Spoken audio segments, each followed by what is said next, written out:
Wandering Winder here, continuing my look at openings in Dominion. Today I want to look at Banish, which lets you banish to exile any number of cards in your hand that have the same name, so any number of copies of the same card basically. There's one real thing to think about here on the opening, which is banishing estates or shelters if there you have shelters. So you banish an estate, you buy a silver, banish silver, you are guaranteed to hit 5 because, like we've seen in a few other cases, you have 9 money in your deck, 5 coppers. You have 9 money in your deck? Yes, 9 money in your deck.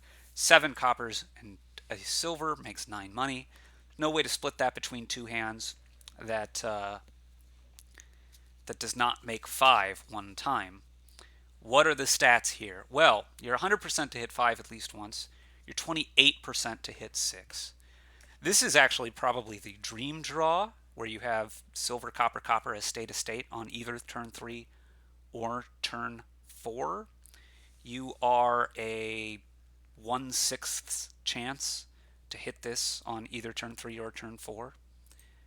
Why is this a dream? It's because you got to banish 2 estates there and then still buy your 5er. And now my hand is the 5er, the silver, and a bunch of coppers, and I'm very well set up for the rest of the game. So you're guaranteed to hit 5. You have a small but decent chance of hitting 6. Worse than silver at hitting 6. You have a really high upside of hitting this. Now, this is a good but not great opening. There are things that beat it, you know, your remakes, your chapels, your whatever. Really good thinning, silk merchant, bounty hunter, that kind of thing tends to be better than opening banish. However, maybe you're thinking, well, what if I try to banish later and I open silver with the hope of getting a banish off onto estates? Well, I can see why you might want to do that, because if you can get a banish off here, that could be very good. Part of the problem is, a lot of the times that you are hitting the banish of 2 estates here, you have 5 money, right? Because you either have silver, copper, copper, estate, or silver, copper, estate, or I don't know. Right? The best case scenario is if you would hit silver, estate, and you get to banish 3 coppers, or 3 estates rather, excuse me, not coppers. You get to banish 3 estates, but that is actually the least likely hand possible. And you're only going to get that like 1 in 400 times. So it's extremely unlikely. A hand that's like this, you're looking at a little more often than 1 in 20. But here you have to reckon, is banishing 2 estates better than getting a 5? And I actually think the answer is usually yes. Banishing 2 estates, thinning 2 out immediately is better than most 5 costs, although there are some 5 costs that are stronger. You have to take that on a case-by-case basis. And then you're reasonably likely to hit silver, copper, copper, estate. That happens a little under a third of the time, around 30%, very roughly. So that's not the worst thing ever, but it's not fantastic. And yeah, so in a case like this, if you're banishing, you get 1 further estate down, but then you miss 5. And this is a pretty typical case for opening silver. You also have 2 cards to draw here instead of being totally at the fresh shuffle after turn 4. So I tend to prefer banishing an estate on turn 1 rather than going for a play like this.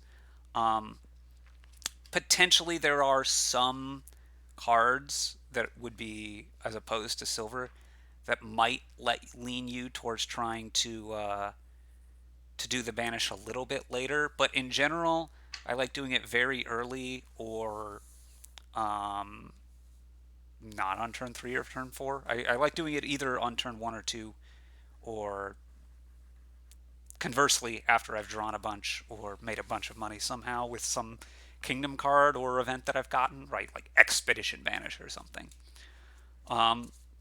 However, it's also worth noting there are a number of ways to make more than 4 money in the opening, or to make extra money, I guess I should say. So we're talking about like Baker tokens or borrow or things of that nature, which can allow you to banish 2 estates on turn 1 or 2. I think if you can do that, it tends to be very, very, very good. Um, Also, I mean, just always watch out for what you're doing. Like a turn 1 Den of Sin, or turn 1 Spices can get you banishing 3 estates on turn 2 and having a good card in your deck, and that can be almost a game-winning advantage in a lot of cases there. So watch out for all of those little things. I don't think that it's usually worth taking a junk card in order to banish an extra card. So right, I don't want a desperation just to be able to banish 2 estates. I don't think that tends to be worth it. Or play a cursed gold or something like that. On the other hand, if I were getting to banish 3 estates, I'd probably go for it, right? If I have a 5/2, I've got 3 estates in my 2 hand. I desperation.